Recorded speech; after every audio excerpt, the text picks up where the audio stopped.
नमस्कार दोस्तों। महाराणा प्रताप के नाम से भारतीय इतिहास गुंजायमान है। एक ऐसा नाम जिसे सुनते ही मुगलों के पसीने छूट जाते थे। इनके नाम से अकबर भी थर थर काँपता था। जब संपूर्ण भारत को अकबर जीत चुका था और सभी राजपूत राजा धीरे धीरे अकबर की अधीनता स्वीकार कर रहे थे, तब स्वतंत्रता प्रेमी देश प्रेमी महाराणा ने अकबर की अधीनता स्वीकार नहीं की थी। तो आज की इस वीडियो में महाराणा प्रताप से परिचित होते हैं। महाराणा प्रताप का जन्म 9 मई 1540 ईस्वी को कुंभलगढ़ दुर्ग के बादल महल में हुआ था। इनके पिता का नाम राणा उदय सिंह तथा माता का नाम जयवंताबाई था। प्रताप का ज़्यादातर जीवन कुंभलगढ़ दुर्ग में बीता था और ये वहीं जंगलों में भीलों के साथ समय बिताते थे, जिससे प्रताप के भीलों के साथ अच्छे संबंध बन गए थे। इन्हें बचपन में कीका कहकर पुकारा जाता था। जब महाराणा प्रताप मेवाड़ के शासक बने तो धीरे धीरे सभी राजपूत राजा अकबर की अधीनता स्वीकार कर चुके थे, लेकिन महाराणा प्रताप ने अकबर की अधीनता स्वीकार नहीं की थी। वे अकबर को विदेशी मानते थे और उन्हें तुर्क बोलते थे।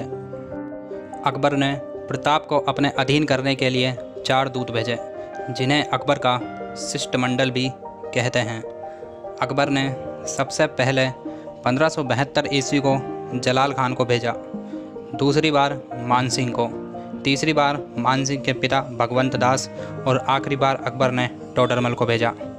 ये सभी महाराणा प्रताप को समझाने में असफल रहे, जिसके कारण अकबर ने मेवाड़ पर चढ़ाई कर दी।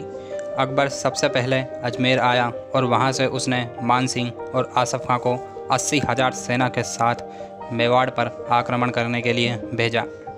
इधर महाराणा प्रताप अपनी सेना को पहाड़ी पर ले गए, क्योंकि प्रताप के पास मात्र 20,000 सैनिक थे।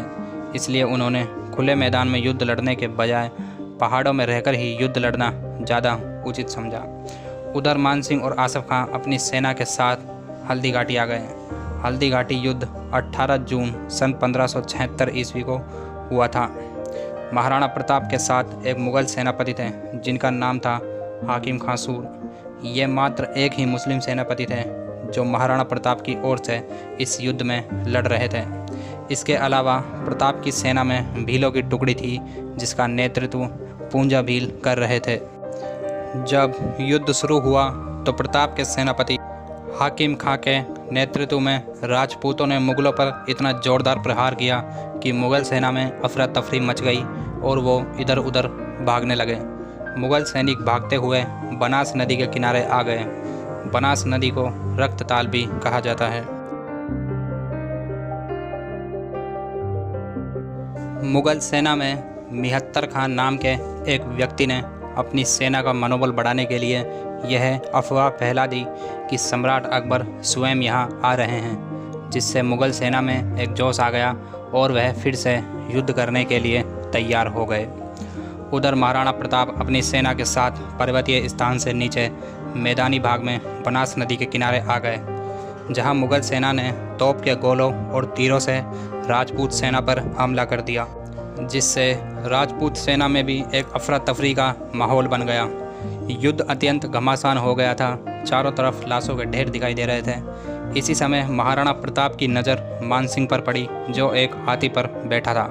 प्रताप अपने घोड़े चेतक के साथ मुग़लों को चीरते हुए आगे बढ़े।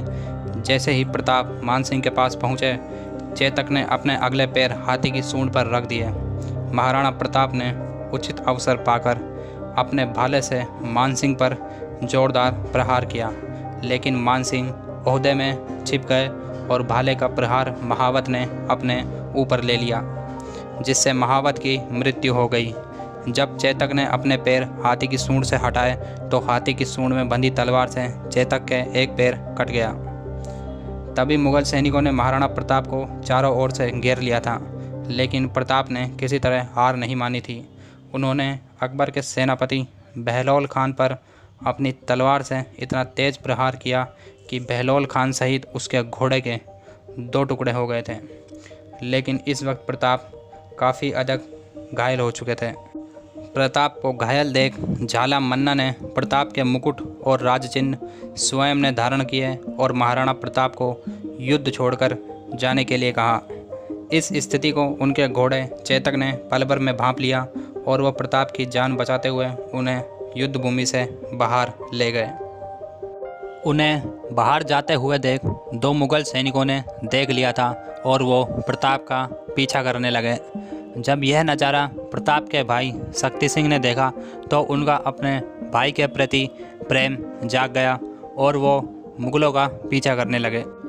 चेतक घोड़े ने अपने राणा प्रताप की जान बचाने के लिए 26 फीट का गहरा नाला टाप कर चला गया था, लेकिन उस छलांग से चेतक की मृत्यु हो गई।